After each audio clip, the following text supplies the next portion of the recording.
Bonjour et bienvenue sur runietrail.net dans notre nouvelle vidéo où nous allons parler de performance sportive à travers la préparation mentale. Mais avant cela, vous pouvez vous inscrire gratuitement à notre newsletter en cliquant sur le petit bouton là et vous recevrez nos conseils sous format PDF ou bien en vidéo également. Ou sinon, vous pouvez vous abonner à notre chaîne YouTube en cliquant sur le petit bouton rouge qui apparaît là.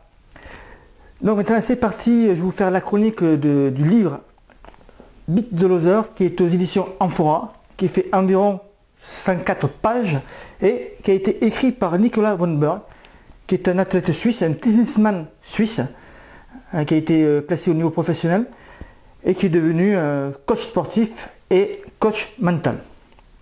Alors nous abordons le thème de la préparation mentale.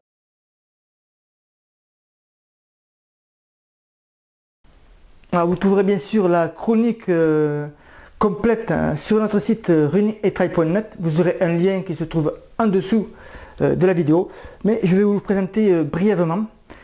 Alors donc c'est bien sûr un livre sur la préparation mentale et l'auteur commence par faire un rapprochement entre les sportifs pros et les personnes, on va dire lambda, notamment dans le milieu professionnel.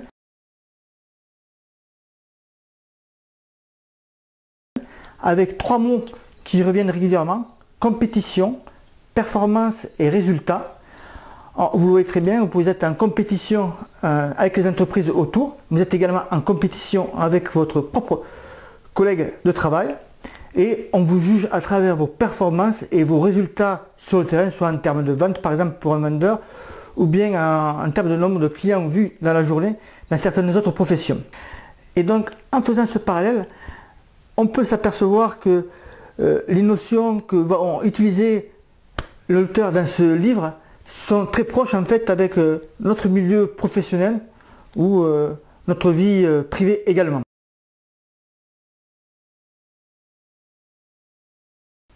Donc il va parler notamment des transparences, tous ces petits blocages qu'on peut retrouver soit au niveau familial, au niveau professionnel, ou même au niveau de la nation.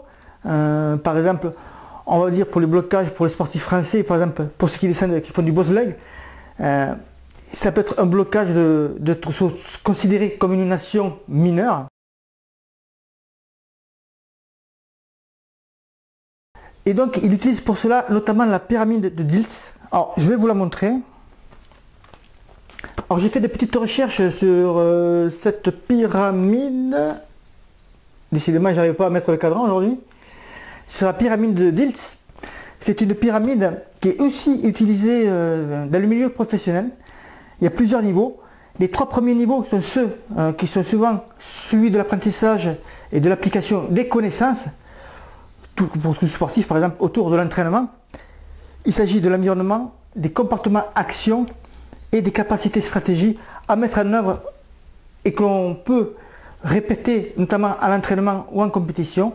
Et ce qui fait la différence avec ceux qui sont les champions, ceux qui passent le niveau au-dessus, sont les trois niveaux supérieurs: les valeurs, les croyances, les identités, le rôle, les visions et les missions que chaque sportif peut avoir à travers son sport ou à travers son milieu professionnel également, car n'oublions pas le parallèle entre les deux.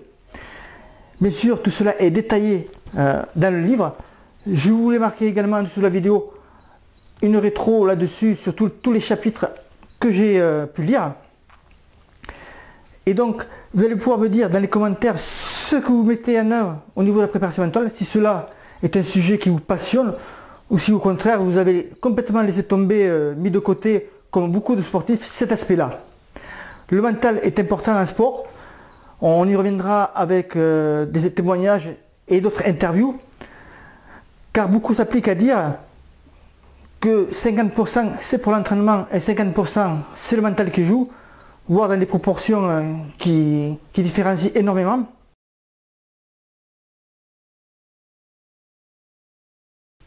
En fait, ce livre va vous obliger à vous poser des questions par rapport à votre pratique sportive, par rapport à ce que vous pouvez mettre en œuvre justement pour vous améliorer.